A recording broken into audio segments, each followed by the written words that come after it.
Au sommet de cette édition, des élèves de CM1 et de CM2 de l'école Paul Hermann du centre-ville ont participé lundi à un tournoi de football pour grandir collectivement. Le projet de banc de l'amitié impulsé par le conseil municipal des enfants des Avirons, officialisé cette fois-ci du côté de l'école de la Ravine Sèche. Démarrage du festival jeune public Il était une fois les vacances du 6 juillet au 27 juillet à la salle Georges Brassens des Avirons. En fin de semaine, c'est le spectacle Tivelu il est pas content, dessiné au plus petit, qui s'est invité sur scène avant le début des festivités. Réunion en mairie pour le directeur territorial de France Travail, ex-Pôle emploi de la zone sud-ouest de l'île, avec les services du CCS de la ville des Avirons, au sujet de la procédure de révision générale du plan local de l'urbanisme, focus sur les dates et horaires de réception du public par le commissaire enquêteur. Quoi voir et faire aux Avirons ce week-end? L'agenda complet présenté en fin de journal. Quel temps ce samedi et dimanche aux Avirons? La météo complète en clôture d'édition.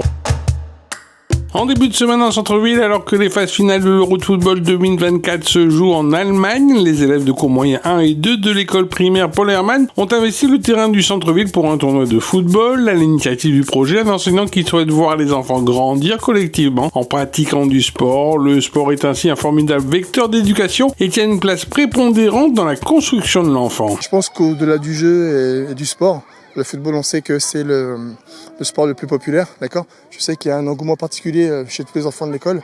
Et cette année, on a, pour la première fois, donc pour notre première édition, on a une équipe féminine qui est d'ailleurs en train de jouer là. Et on est tous très très fiers. Après, oui, je suis passionné. Je pense que même dans le cadre d'un tournoi de football, les enfants ne se connaissaient pas forcément au niveau des équipes. Donc ça a créé du lien forcément. On a fait des séances d'entraînement, ils sont découverts, ils ont commencé à mettre des petites choses en place. Donc c'est super.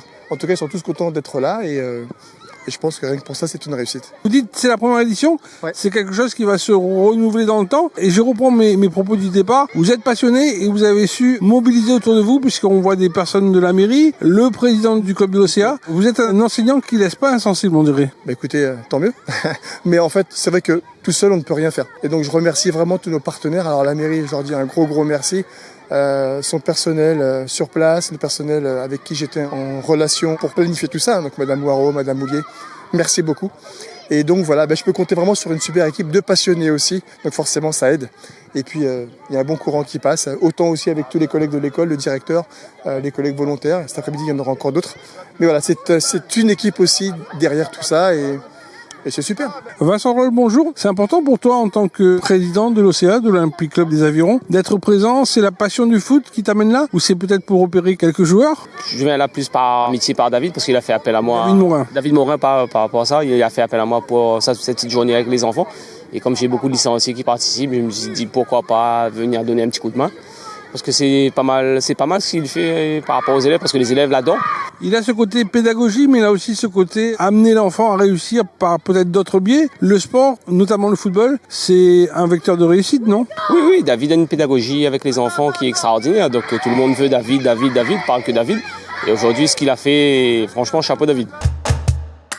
Depuis la fin du mois de juin 2024, les différentes écoles primaires des Avirons se voient dotées de bancs de l'amitié dans les cours des établissements scolaires, comme ce fut le cas notamment la semaine dernière à l'école du centre-ville et au Tévlave, un projet du conseil municipal des enfants des Avirons pour plus de camaraderie, d'écoute mutuelle et de fraternité collèrent sur les bancs de l'école, un message fort des plus jeunes qui veulent mettre avant tout les valeurs de l'amitié au centre de leur vie scolaire. Les bancs de l'amitié, ça sert à avoir des amis, se faire des amis, même plus, des amoureux. On a fait ça pour faire ressentir la joie dans l'école. Joie dans l'école, amitié, amour. Et toi, pour toi, Noah, ça caractérise quoi un banc de l'amitié? Banc de l'amitié, c'est comme une classe où tout le monde se rejoignait pour dire ce qu'il avait à dire aux autres, de bien, de mal, pour parler et discuter chacun à tour. Alors au niveau du CME, vous avez réfléchi comment à tout ça? C'était en fait pour faire les votes. On avait fait plusieurs idées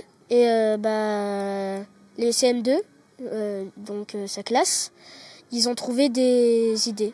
Monsieur le maire d'Aveyron, bonjour. Les bancs de l'amitié, 2 bancs par école dans toute la commune, une initiative du conseil municipal des enfants. Ça consiste en quoi ces bancs de l'amitié? C'est une initiative des enfants du conseil municipal des enfants. L'idée pour eux, c'est de disposer de 2 bancs dans chaque école.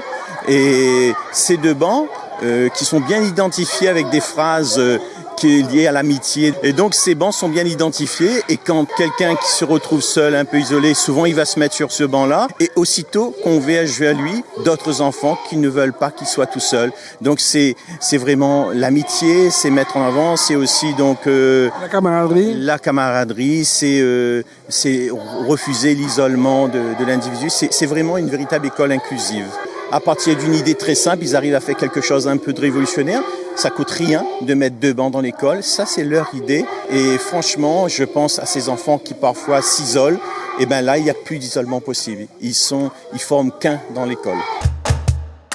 Dans le cadre de la procédure de révision générale du plan local de l'urbanisme, le PLU, une enquête publique sera ouverte du 29 juillet 2024 au 28 août 2024 afin de recueillir les observations et propositions du public. Le commissaire enquêteur se tiendra à la disposition du public pour recevoir ses observations et propositions écrites et orales à la mairie des Avirons en salle de conseil municipal le lundi 29 juillet 2024 de 9h à midi et de 13h à 16h, le mercredi 7 août 2024 de 9h à midi, le vendredi 16 août de 13h à 15h, le mardi 20 août 2024 de 9h à midi et de 13h à 16h, le mercredi 28 août 2024 de 9h à midi et de 13h à 16h, et aussi à la Maison France Service du Thévlave le mercredi 31 juillet 2024 de 9h à midi et le lundi 26 août 2024 de 9h à midi. À noter que l'arrêté d'ouverture d'enquête est consultable dans son intégralité sur le site internet de la ville des Avirons.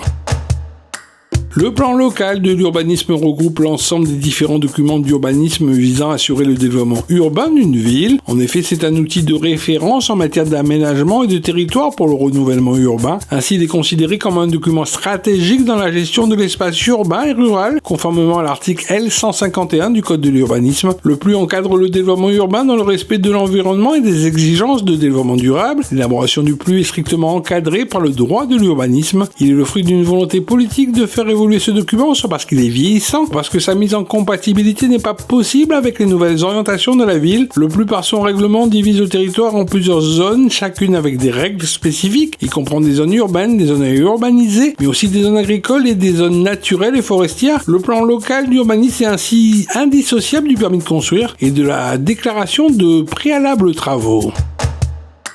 Mercredi matin en mairie, le directeur territorial du sud-ouest de l'île pour France Travail, ex-Pôle emploi, a participé à une réunion avec monsieur le maire des Avirons et plusieurs autres interlocuteurs de différents services de la collectivité, comme le CCS, le pôle temps libre ou le relais d'insertion. À l'ordre du jour, un examen approfondi des dispositifs mis en place sur la commune et sur leur renouvellement. Le nouveau plan local d'urbanisme des Avirons, en cours d'approbation, a aussi été évoqué avec un bassin d'emploi potentiel qui va découler de la création d'hôtels et d'un futur EHPAD. Il s'agit d'une réunion pour souligner la qualité du travail qui est effectué entre France Travail, donc particulièrement de l'agence de Bel Air, avec la mairie, d'accord, et de réengager une logique de partenariat qu'on va fonder sur une convention qu'on souhaite mettre en place avec monsieur le maire. Quelles actions ont été faites entre la mairie des Avirons et France Travail qui ont porté leurs fruits sur la commune? Effectivement, des actions qui ont été conduites ensemble, d'accord, au travers de la mise en place de dispositifs de formation pour les Avironnais. On a également fait des opérations d'événements de type job dating, donc favoriser la rencontre entre les demandeurs d'emploi et les entreprises. C'est ça qui nous sert de lien pour pouvoir aller davantage et aller plus loin encore. Ensuite, nous avons également un partenariat établi avec la cellule insertion de la commune et on souhaite continuer sur cette logique. Monsieur le maire nous a parlé du nouveau PLU et on s'inscrit complètement dans cette démarche puisque ce nouveau PLU va porter des projets d'envergure pour la commune, notamment EHPAD et notamment hôteliers. Et nous, on va accompagner la démarche pour former les personnes en amont et pour pouvoir prendre les postes ensuite. La route départementale 17 sur la commune de l'Étang-Salé permet la liaison entre l'échangeur de la route des Tamarins et la route départementale 11 aux Avirons à travers la forêt de l'Étang-Salé. Pour une sécurisation des cyclistes, une bande cyclable va être mise en place dans le sens montant sur cette portion de 2,6 km, faisant passer cette voie étroite de 6 mètres à 8,50 m de large. Les travaux permettront également d'améliorer le réseau pluvial grâce à la pose de buses et nécessiteront la mise en place d'une circulation alternée et d'un itinéraire conseillé par le chemin pavé.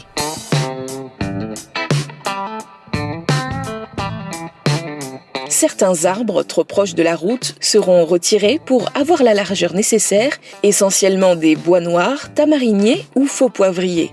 Par ailleurs, les communes de l'étang salé et des Avirons se sont engagées, à travers le plan 1 million d'arbres du département, à planter plus de 30 000 arbres d'espèces endémiques et indigènes de la Réunion sur leur territoire, comme le grand nat, le benjoin ou encore le bois d'hosto. Les travaux, qui commenceront ce mois de juin, dureront 19 mois, pour un investissement du département de 1,9 million d'euros. Divers spectacles et autres activités à destination du jeune public sont programmés du 6 au 27 juillet prochain dans le cadre du festival Il était une fois les vacances. La programmation complète à retrouver dans son intégralité sur la page Facebook de la salle Georges Brassens des Avirons. Le festival fête cette année ses 20 ans. Cette année, ce qui est important à dire, c'est déjà qu'on a 20 ans. Donc, ça fait 20 ans que ce festival existe. Il a été créé en 2005 par la salle Georges Brassens des Avirons et la salle Guy Alphonsine de Saint-André. En nouveauté cette année, on fait une grande place au théâtre de masques. Donc ça, c'est la petite nouveauté qui nous tient à cœur. Et bien évidemment, il y aura de la danse, de la musique et du théâtre. Mais la nouveauté, c'est le théâtre de masques. Qu'est-ce qui fait la force de ces 20 ans? Le public ou tout simplement la magie du théâtre? Alors, je dirais les deux. C'est vrai que c'est un festival qui propose des spectacles magiques et décalés. Et à chaque fois que le public vient, c'est des spectacles totalement différents. Ils voient un spectacle de musique, après c'est un spectacle de cirque, donc ils prennent un abonnement en fait. Et c'est vrai aussi que c'est lié également, on va dire, à un travail de collaboration avec d'autres lieux. Ce festival a lieu aux Avirons, mais aussi dans 12 autres structures. Donc ça c'est important, ça donne un dynamisme. C'est un festival discret, mais un festival qui fonctionne.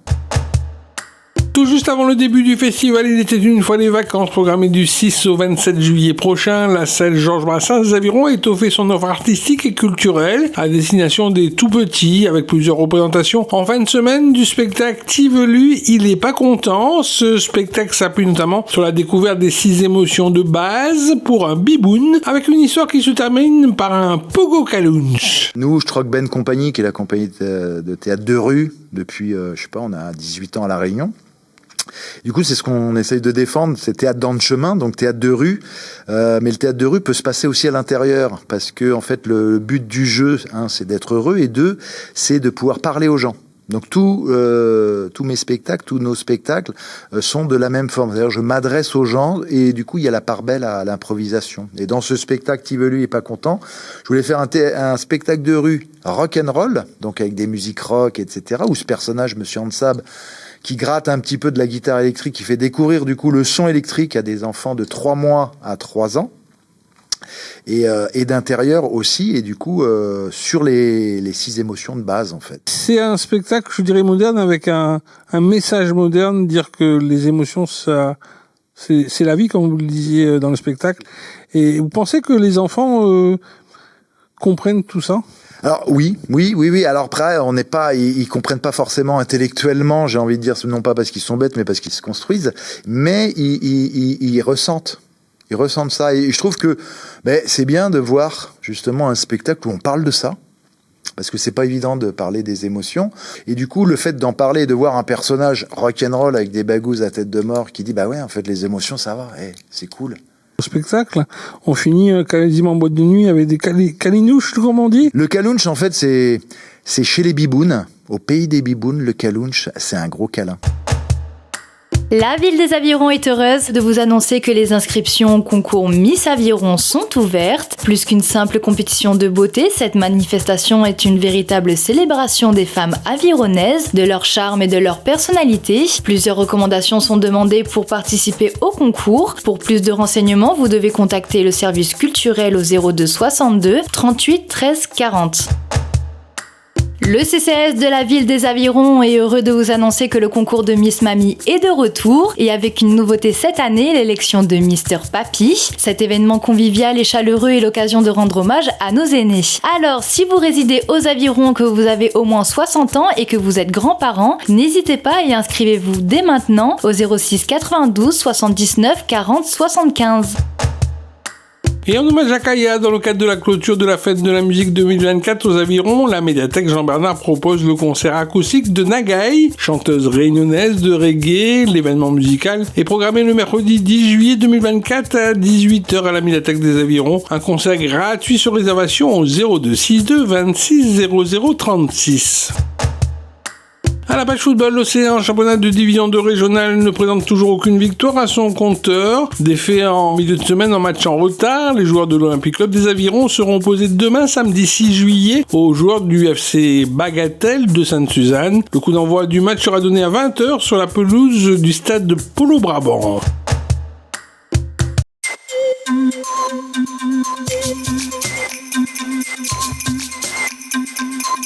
Bonjour à tous, on se retrouve pour votre météo locale du week-end. De magnifiques conditions sont attendues ce week-end sur la commune des Avirons avec un soleil présent toute la journée de samedi.